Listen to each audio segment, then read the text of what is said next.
Hello and welcome to Manibil, and welcome to my the sixth, or is it five or sixth part? I can't even remember.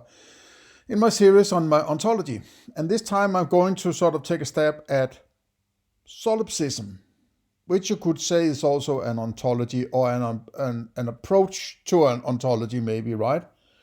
Because I come to think of it, it's hard for me to actually. Solipsism is actually a hard dog to catch, right? Or what was a hard animal to catch? It's kind of slippery. What is? It's like if in within solipsism, it starts things start to dissolve, sort of thing or things. There is no reason to have any structure. Why would you? Right? So, and I'll get back to that, right? So, therefore, it's hard for me to sort of try to describe it in a structured manner, right?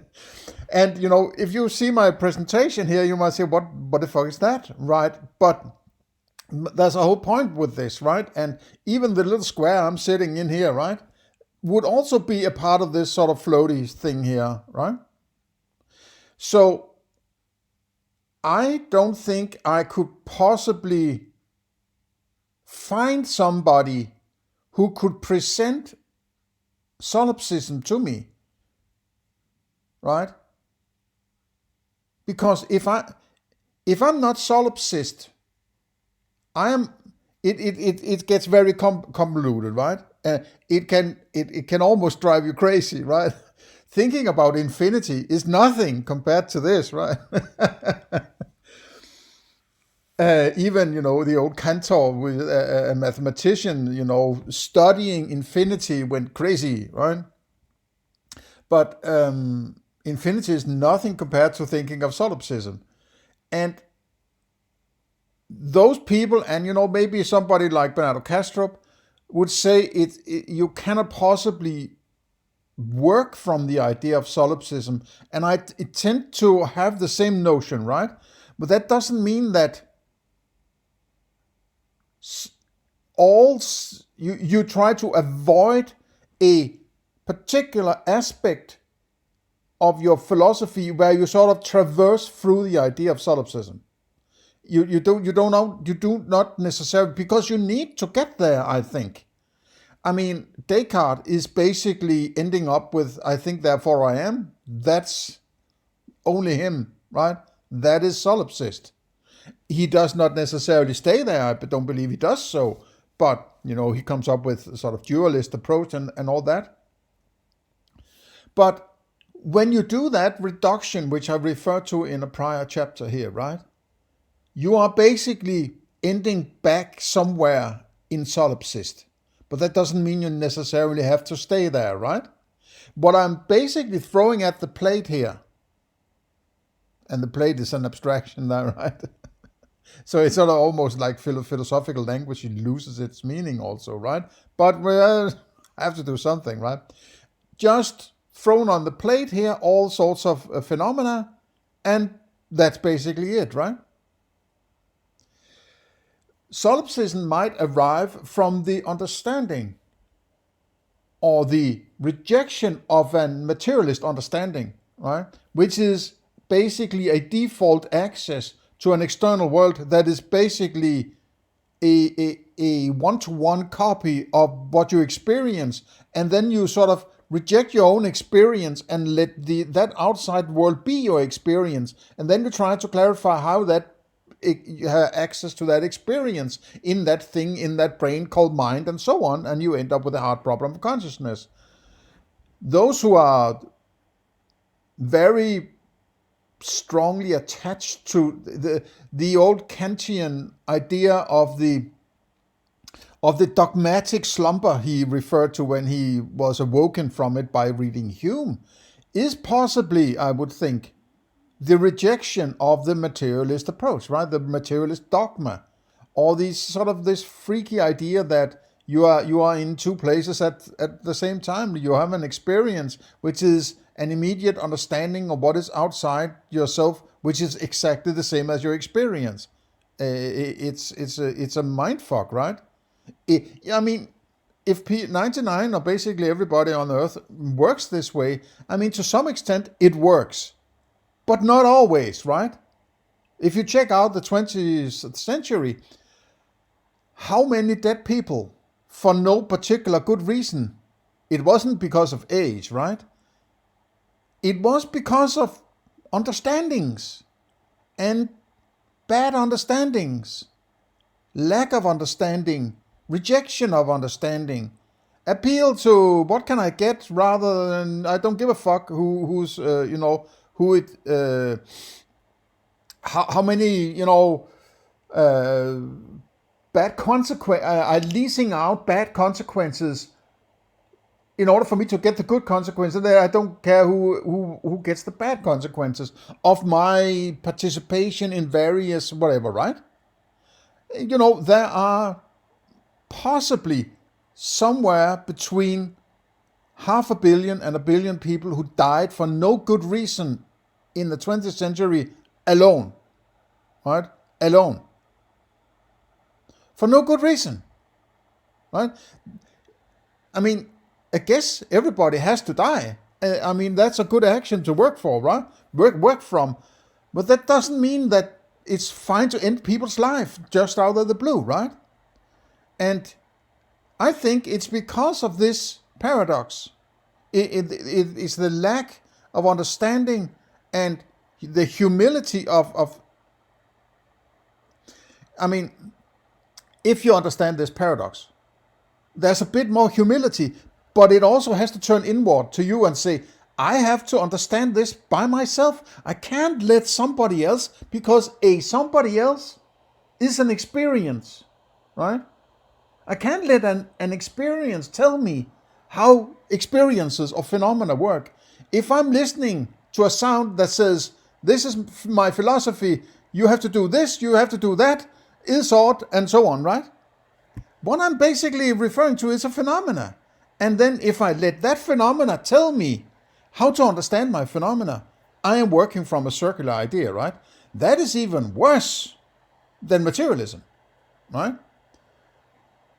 And that is a problem that a lot of people who are idealists, they hang on to, right?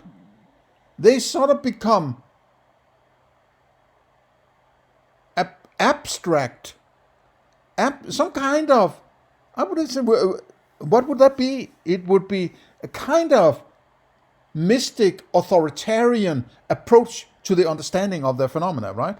You can't get to an understanding of phenomena by listening to the phenomena or looking at the phenomena, so to say. So you have to start from some ground floor. That's why I'm so adamant about you have to reduce it back to the, let's say, earliest stage, right? But what this, in my opinion, what a solipsist or the starting point of a solipsist is realizing the problem of this inside-outside dichotomy. And what I think is going on with a solipsist is they say in a fallacious logical manner, right, or an argumentative structure, I don't think is valid, right? But they say, how do I get to that outside world?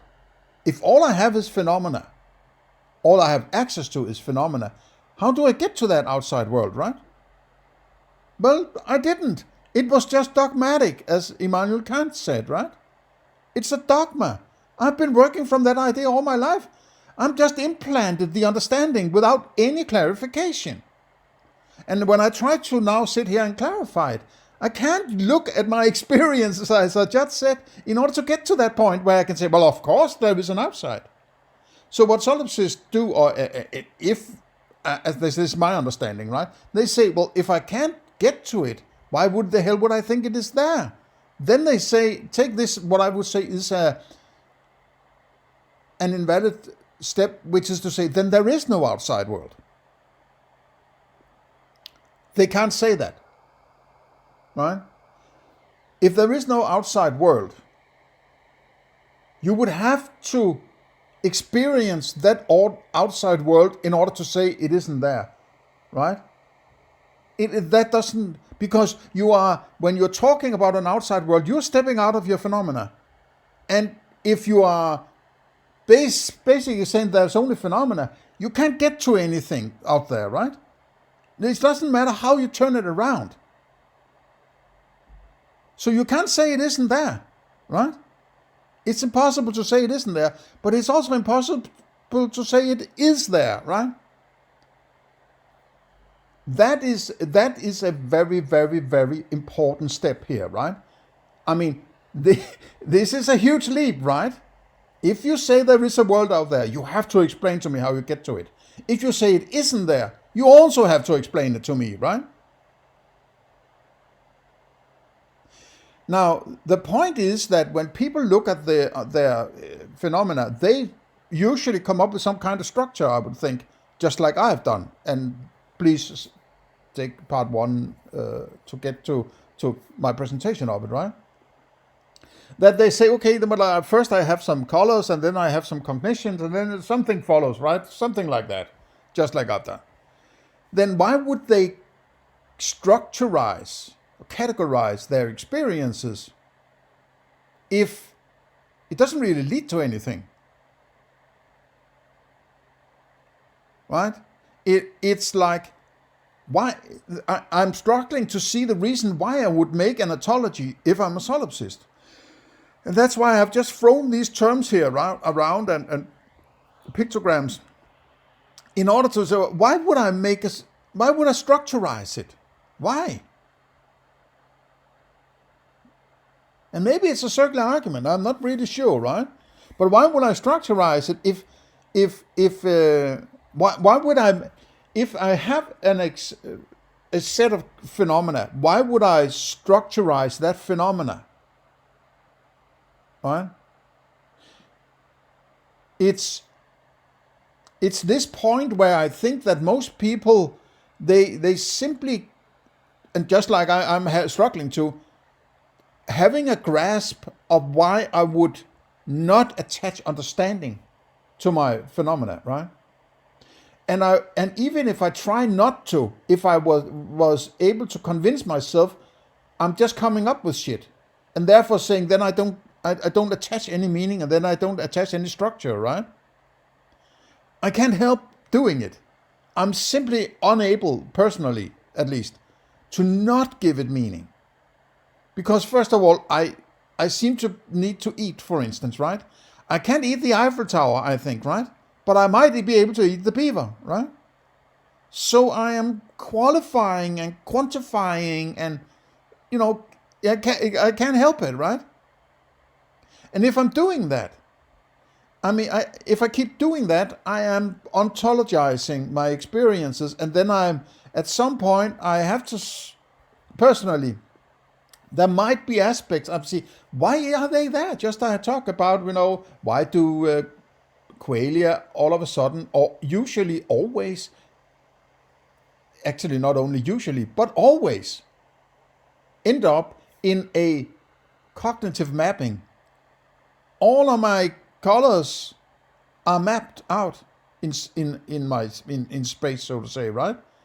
There is no holes. Everything is sort of, if I think about it, the wall, the roof, right, or the ceiling is called, right, lamp, and my table, my flat screen, my shelf over there. There are no holes that I can't say, yeah, even if it's abstract art, as I pointed out earlier, right?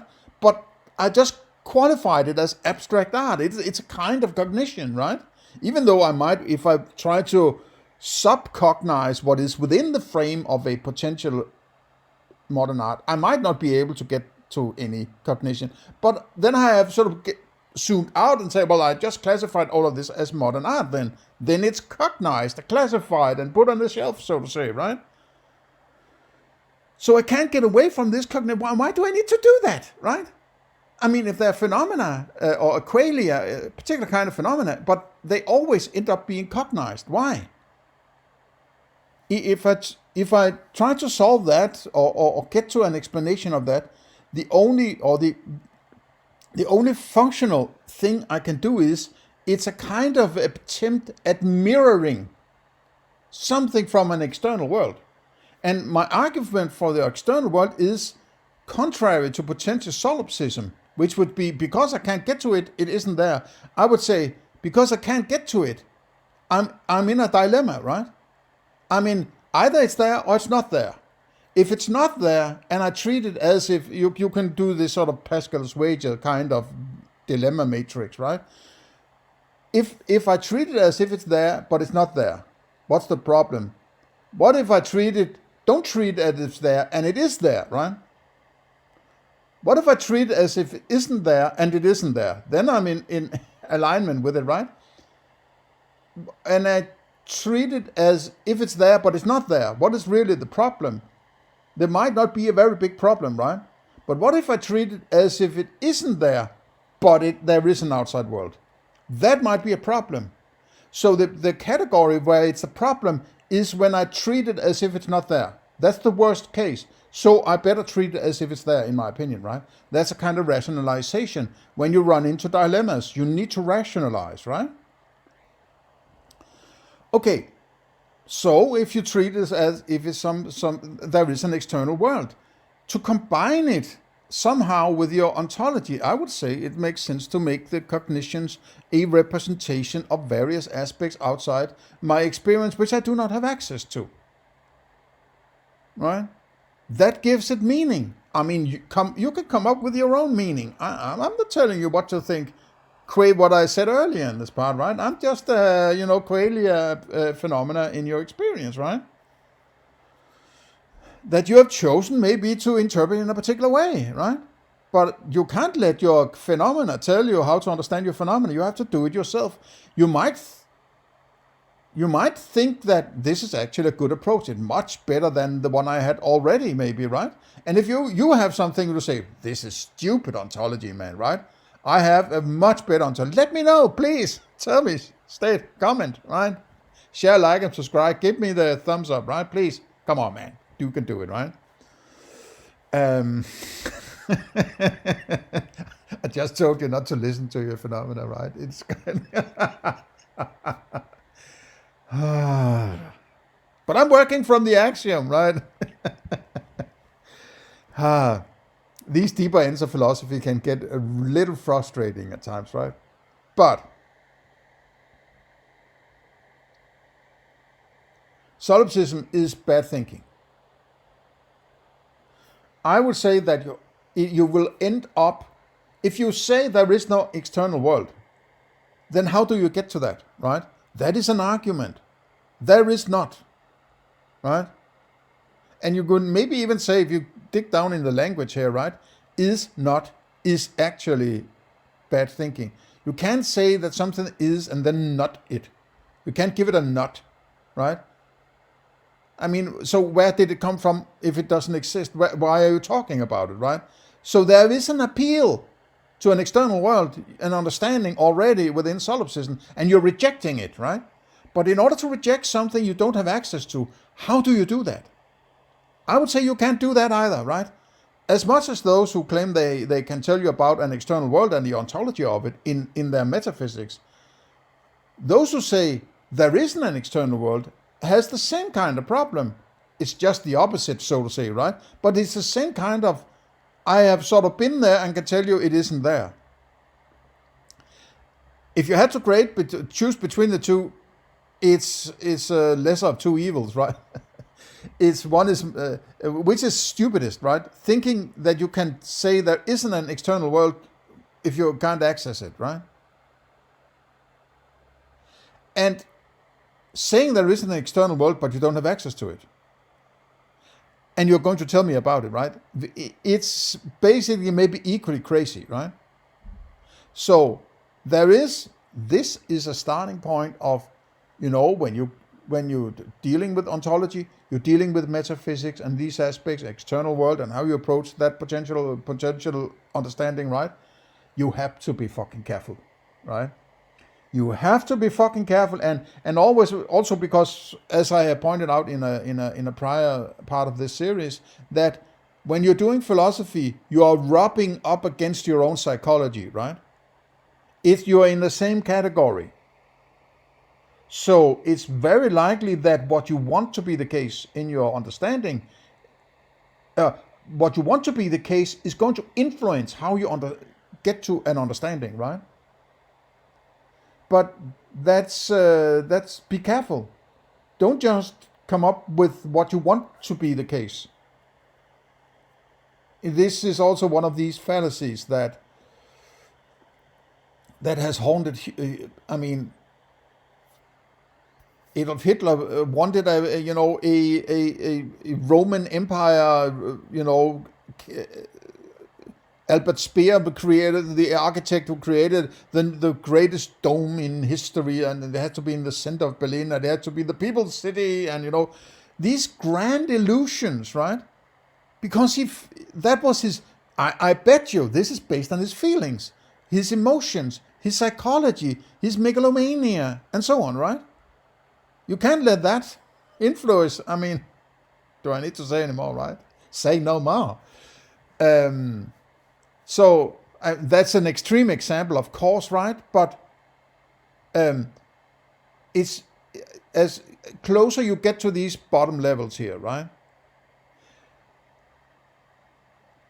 It's hard to avoid not putting something into your philosophy because you want it to be there. But it's also, you have to be careful you're not too skeptical either. If you end up in solipsism, you are also taking that skepticism too far, I think, right? And you are violating good argumentative structure. So that's my sort of my brainstorming approach to solipsism, right? And I mean, as I said, when you reduce, you look at all, you basically say, okay, I'm solipsist now, right? And okay, ethics. How did I get to ethics? Well, I was thinking. Why were you thinking? Well, because of this, because of that, and the other, right? And as I pointed out earlier, all I end up with is the qualia. It's a sound and or a color and or a taste and so on, right? That is my ground floor. But I'm not staying with that ground floor. Then I reestablish all the other phenomena and how they are connected. And then I sort of say, okay, is there something beyond this phenomena realm, right? Well, I can't say. So what do I do? How do I rationalize that? Well, I think it's rational to take into account that there might be something out there. Then how do I connect? If I don't connect that external world with some part of my ontology, why would I care about that external world? Because it has no influence on my phenomena. So I think, in my opinion, you have to connect them somehow. And that's why I'm saying the cognitions are representations. I treat them as representations of an external world. That's it. All right? Okay. See you in the next one. Have a nice day.